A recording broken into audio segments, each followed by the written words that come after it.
course, to each of us, all saints will have different appeal. But to me, especially Mother Teresa is quite inspirational. But again, why did I choose her? Because her lifestyle is actually really something that is quite far from us. She's, a religious, and she's not just a religious. She's a religious who started an entire congregation, the Missionary of Charity.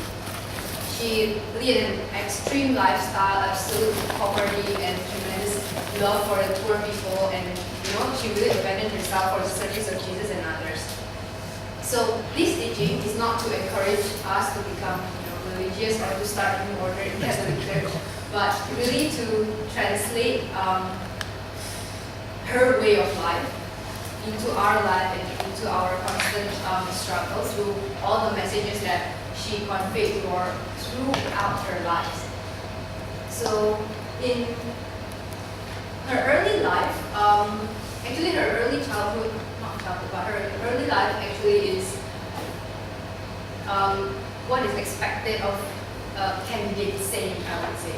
At the mere age of 12, she is already called to religious, to become a nun, and she wants to really dedicate herself for Jesus.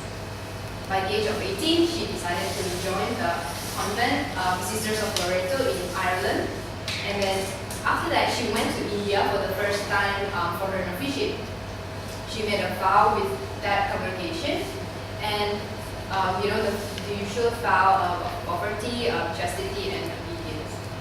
But things got interesting when she actually made a secret vow that she kept to herself. It's just between her and Jesus.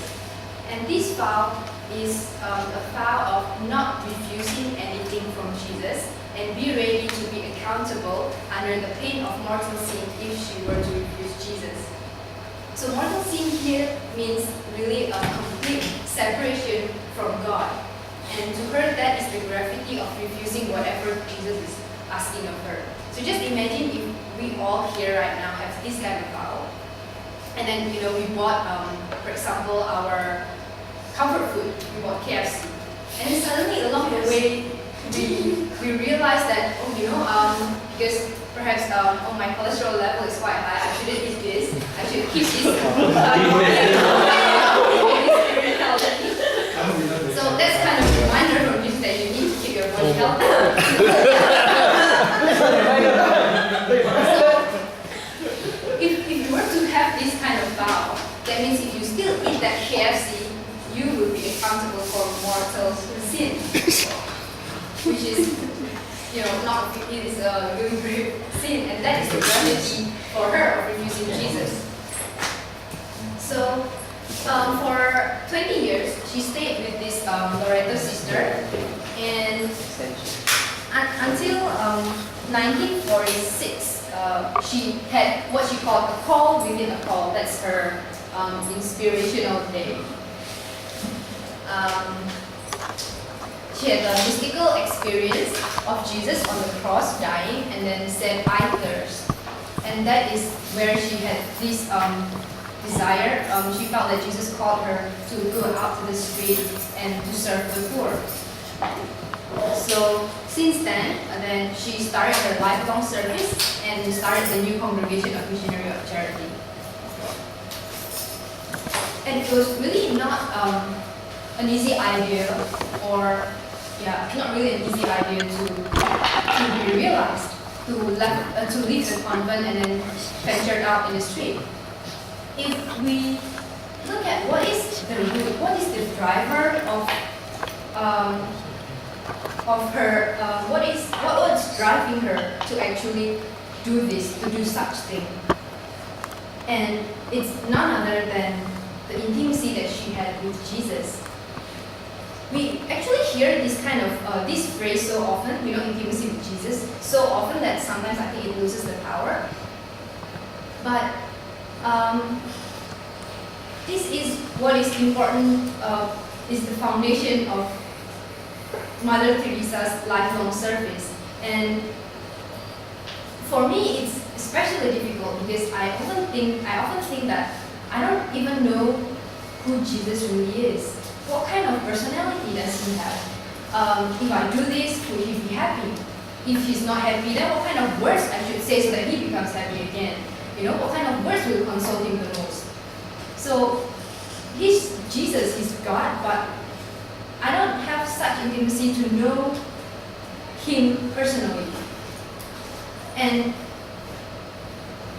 usually during this struggle to, okay, I want to know God, I have the desire to know God, then I will consult people. I consult spiritual director to ask, if I want to do this, is this actually following the call from God, or will God be happy with me doing this? Or sometimes I consult books. And these all additional information from books and from people and maybe from seminars actually confused me to the point that there was a time 1 year ago, I was reading 2 books at the same time, at the same period. So one book is the book that I often share during my teaching, which is titled He and I. This contains the messages of Jesus to a Catholic mystic. And through the messages, I can really feel that Jesus is loving us so much through the consoling words, through the, maybe you can say the lovey-dovey kind of words, that he is always treating us like his most beloved little child. And the second book that I read, somehow I realized that God is portrayed differently there. Because the author is saying that God wants us to mature. God wants us to take responsibility for our actions. God wants us to be the partner, become his partner in this world. And in the end, I couldn't even finish the second book. I just don't want to see God as God who is, quite forceful. I mean, I prefer him to be, the loving kind and the one that is saying to me, you just drift along with, whatever that I give you, just relax and then just do it one day at a time kind of thing. And I got very confused. If God has really these 2 different, faces, then who he actually is, who God is. And I remember Tommy reminded me that there was this Jesuit priest named Father Robert Theresa. He actually has a gift of being able to hear God's voice. He and his female friend in the same ministry named Cheryl. So both of them can actually hear God's voice. He said that whenever God speaks to him, it was always in a brief sentences. It's more like an order. Okay, you go do this, you go do this. But to Cheryl, Jesus always speaks in a different way. Always speaks in a lovey-dovey kind of way. Very consoling, very comforting. And then I realized that if these two God are really different, are they even the same God? I just wondered. And in one letter that Mother Theresa wrote to her sisters, she actually explained about this, which inspired me and which answers my confusion. I will read you some part of the letter, which I think is very beautiful. Okay. So here is the letter. Jesus wants me to tell you again how much is the love he has for each one of you, beyond all that you can imagine. You all know in your mind that Jesus loves you, but in this letter, Mother wants to touch your heart instead. Jesus wants to stir up our hearts, so not to lose our early love. Hear your own name, not just once, every day. If you listen with your heart, you will hear, you will understand. I worry that some of you still have not really met Jesus. One-to-one, you and Jesus alone. We may spend time in the chapel, but have you seen with the eyes of your soul how he looks at you with love? Do you really know the living Jesus, not from books, but from being with him in your heart? Have you heard the loving words he speaks to you? And how to approach the thirst of Jesus? Only one secret. The closer you come to Jesus, the better you will know his thirst. And this struck me because I realized that if I don't spend time with Jesus, no matter how many information I got from other people or from books, I will never really know who he is. So it's just like me being in a relationship with Tommy, but I kept asking people, do you know what Tommy likes and what does he hate, this kind of thing, or maybe ask his parents and stuff. I will only know Tommy as a son maybe, or as a parent, or as a friend to his friends. But I will never know who Tommy is for me. So I need to spend time with him. And it's just like when you try to shoot an arrow to the target board, you practice hit all the other round, but it's all for us to be able to hit the bullseye, which is to have that intimacy with Jesus, to have that alone time with Jesus.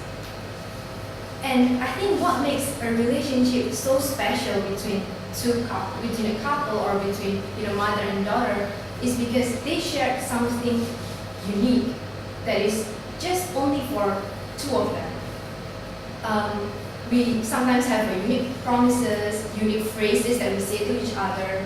And so if we were to know Jesus more, then why don't we do this? Why don't we try to make a commitment? Something like, for me, I tried for the past few months that whenever something happened, anything big or small, whether it's happy or sad, if during that situation I wanted to tell someone, I will stop myself.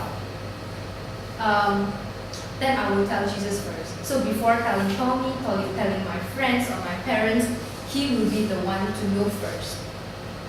And I just think that it makes it more special that he will be the first one to know. He will be the first in my priority list to know whatever is going on in my life. And so, this is what Mother Theresa said. Until you know deep inside that Jesus thirsts for you, you cannot begin to know who he wants to be for you or who he wants you to be for him. And after we have this intimacy with Jesus and we know what Jesus wants us to be for him, then we will only know what he wants us to do in our life, our passion, our calling, our vocation. For Mother Theresa, through her mystical experience, she felt the call and she went out to the street to serve the poor. And you know what makes it more interesting is that during that time, around 1950s, religious is considered holy people that should stay in the convent. They shouldn't, just like venture in the streets. And especially in India, where lady shouldn't go out alone in the street. When Mother Teresa proposed to the bishop that, Jesus called me that I need to serve the poor, I need to go out of the street. To the bishop, it was totally crazy idea. It was something that is unimaginable. That's why it was not approved until 1.5 years after she first proposed this idea. But during that time, despite of this embedded culture and belief that people around her has, Mother Teresa didn't stop. She kept pleading to the bishop, and because for her, Jesus' call is the priority. It doesn't matter if it may break the culture or the rules or the regulation, but Jesus' call is the priority for her. And all of us too, we are called to serve others in different way maybe, but the problem is that for me, and I think that even when I have the feeling or the desire to help people, there's always 1,000 reasons not to. I'm too busy, I'm too tired, I just don't have the ability to help. But there are always a lot of reasons not to help. So 3 years ago, before I joined Emmaus, some of you may know that I have never served in any kind of church activities. And I always told myself that, you just join a group and then you serve there. That's what I did. I joined Emmaus and I wanted to serve. After I joined Emmaus, then I realized, if I want to serve, I should join a ministry, which I did. I joined the cell group ministry and then I helped out as a facilitator. But after I joined, I realized, you don't know what you're doing. You should learn first how to become a facilitator, because I don't think I was doing well at that time. And that was, I think 2 years ago. And just recently, my friend, she told me that she suffered from anxiety and depression. It was quite bad. And for a split second, I wished that I knew how to help her. I wish that I have become someone who has the tool, who has the knowledge to help her. In the end, I helped her with what I have, but I realized that that kind of wish is the start of delaying, of excusing myself not to help her right there and then. And you see from these two stories, my thought pattern is always the same. I always imagine, I desire. I always have this vision of this ideal situation where I will serve, where I will help people.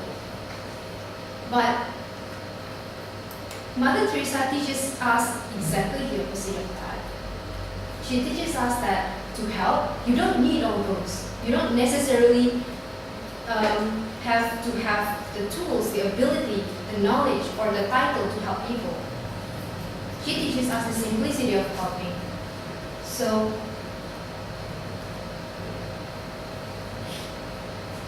this is what she said. Charity begins today.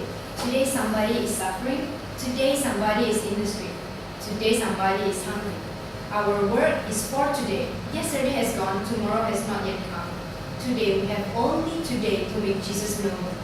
Love, serve, fed, and clothe, and shelter. Today, do not wait for tomorrow. Tomorrow might not come. Tomorrow we will not have them if we do not feed them today. And that's true. We may be better tomorrow. We may have the money or the knowledge or whatever it is that we think we can offer to serve other people. But there is always someone that we can help today. And we have something that we can offer to this someone, although not as perfect or not as good. Mother Teresa showed us how to live without reserving anything back from Jesus. If Jesus sent a friend along the way that needs your help, then just help. That's what she teaches us. And actually, because of this, she is so eagerly helping others. People said that Mother Teresa did not have the virtue of prudence. She did not have a good judgment or wisdom because she just do it without thinking. But I think it's not because of that. It's because of she loves Jesus so much that she sees Jesus in every person, and she's just so eager to help her beloved. And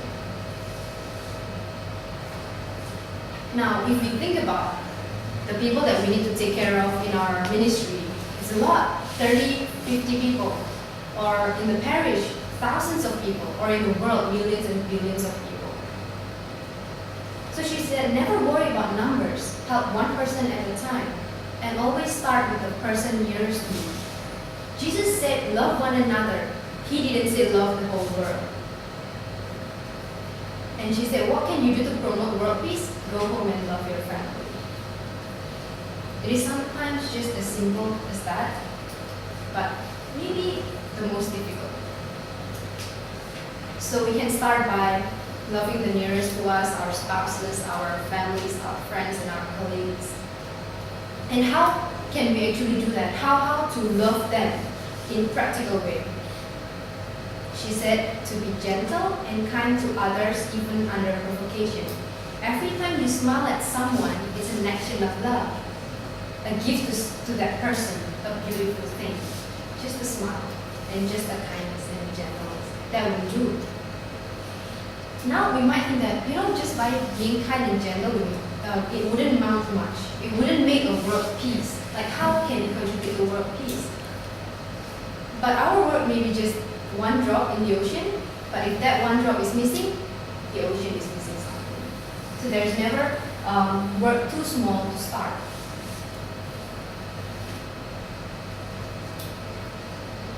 Now, the next one that she said that struck me quite a bit is this one. She said, do not wait for leaders, do it alone, person to person. For me, it was surprising because, brought up in a Catholic church, I always think that obedience to leaders is such a big word. And she's a religious, she has a vow of obedience, but why does she say this? So I was really intrigued by this sentence. She didn't wait for leaders yet, she still perfectly complied to her vow of obedience. And how did she do that? When she was not allowed to serve the poor, of course she waited until she had the approval from the bishop to start the work. But she didn't wait until her mother superior or her senior or the bishop himself do the work that she was called to do. She didn't wait for them. She was the first person who ventured out, who left the safety of the convent to the street of India and then served the poor. And she also didn't wait until a bunch of other nurses, other nuns helped her to do the work. So I think what she really tried to convey is this mindset of helping and serving is much simpler than we think. It can be more difficult, but much simpler than we think. We don't need all other stuff that we thought we need. And of course, all of us, we are created differently. We are called to do things differently too. And there might be times where we are bound to do things alone. And if we need to do it alone, are we going to stop? If other people are pressuring us to stop, are we going to stop? If yes, are we actually listening to God or listening to people around us? If it is God's fault, it doesn't matter if we are not in the kind of ideal situation that we always imagine ourselves in. For Mother Teresa, she never imagined that she had to leave the convent to serve. She, of course, thought that she can just join these Loreto sisters and then stay there until she died. But she had to leave, and she has this kind of courage, strong faith that when she left the safety of the convent, she was really all alone in the world. Jesus will see her through. Jesus will not abandon her in her calling. So now the last thing that I think Mother Teresa is quite famous for is, of course, loving the poor. When I watch her speech for, I think, the Nobel Prize speech, I can see that the way she speaks, the way she recalled her experiences with the poor is always is different. She is radiating joy when she's talking about them. And I just don't understand, because how can you love someone who is poor and dirty and sick and maybe disgusting looking? And how can you love someone who is maybe not poor in material things but poor in love? How can you love someone who is rude, who is annoying, who is irritable? But this is exactly what she is trying to teach us.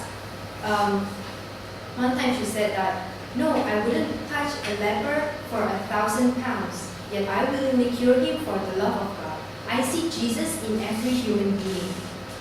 I say to myself, this is hungry Jesus, I must feed him. This is sick Jesus, this one has a leprosy or gangrene, I must wash him and tend to him. I serve because I love Jesus. For me, oftentimes when I look at poor people, physically or spiritually or maybe mentally, I have this empathy towards them. Oh yes, they are, sometimes I think, oh, poor thing, they need help. I have this kind of empathy and pity, but I don't really see Jesus in each one of them. I have been struggling with that, trying to see Jesus in other people, not just the poor, but other people, for many, many years. And until last year, I was reminded after I watched a movie, The Son of God. So, if you watch The Son of God, at the last scene, there was this scene whereby Jesus appeared to John in an isolated island, and at the end Jesus said, I will be with you until the end of time, and he disappeared. And okay, yes, I read this in the Bible so many times, but after that I asked myself a question. What if Jesus never really left? What if when he disappeared, he was walking in another island, meeting somebody else? What if it's Jesus just walking in another time dimension? Or what if now Jesus is still walking here on earth, inside every person, but I just don't see him? And I realized that I have been wanting to see Jesus so much, but what if I missed him? What if he is trying to meet me through other people, but I missed him? And since then, I tried a little game that I played. Not really a game, but I tried to play it myself. It's like hide and seek. It's hide and seek with Jesus, trying to find where Jesus is in this person or in that person. So sometimes in the MRT station when I'm bored, I will just look at the faces of the strangers in the train, and I see, oh, Jesus created this person. Jesus loves this person. Then I move to another one. Oh, Jesus loves this auntie. He is there inside her heart right now. And that's how I spend my time in MRT sometimes. But the point is, this little game of not hide and seek, but trying to just seek, it's not played just for a day, but it's played until the end of my life, until I really meet the real Jesus. And I realized that when I do that, after that you need to try to squeeze out from the MRT, I feel the reluctance to actually be rude to that person. After I said Jesus is inside this person, then now I want to just MRT. So I don't know. I just think that slowly when I do that, it opens my mind to the fact that yes, Jesus is in everyone, and that everyone deserves our love and deserves our attention. But that's strangers. It's easier to love in our mind if they are strangers. It's easier to think that Jesus is in there because they are strangers and we don't know their bad characteristic. But how about the annoying people that lives around us? Maybe annoying colleagues, annoying friends, or parents or siblings. Or maybe the guy that is joining the ride in Jakarta right now. Do you think Jesus is inside him or not? Yes. But now, what if that person who is hurting, who is so poor in love, is actually have been hurt in the past, and Jesus inside him is right now waiting for us to heal that person, not to hurt him anymore, and then to console this person. And in worst case, even if we cannot love this person yet, at least what we can do is stop hurting him and pray for him. And that's what I think we can try to start. How to start to love others. And Mother Theresa said this: when finally a poor person dies of hunger, either hunger of bread or hunger of love, it has not happened because God did not take care of him or her. It has happened because neither you nor I wanted to give that person what he or she needed. And don't you think it's very sad if that person who actually dies is our own parents, or our family members, or our friends or spouses? And now, I just want to emphasize the importance of helping others less fortunate than us. The poor people, poor spiritually, poor physically, because of this sentence. She said that only in heaven will we see how much we owe to the poor for helping us to love God better because of them. If there is no poor people in the world, no one needs our help, everybody is happy, it's good. We don't need to care for others. So we just live in our own little world and it's okay. But we will also lack the chance of learning how to be more humble, how to be more courageous and non-judgmental to others. And I think our cost of learning to be humble and to be courageous and to love God has been paid by the poor.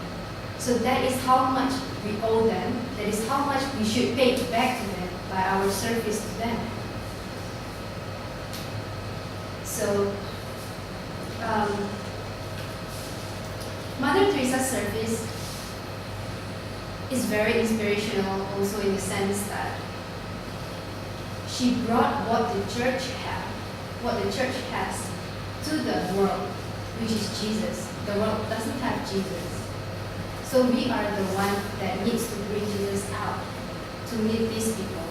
We need to bring the love and the compassion and the loving, the kindness that Jesus has given to us to share with others. That is an easy sentence to say, but not an easy thing to do. So how can we actually do this? Right after this teaching, what can we do differently? What can we do differently after this teaching? Is this. So let no one ever come to you without living better and happier. Be the living expression of God's kindness. Kindness in your face, kindness in your eyes, and kindness in your smile. Shall we try this? Sure. Yeah. Sure. Okay, thank you.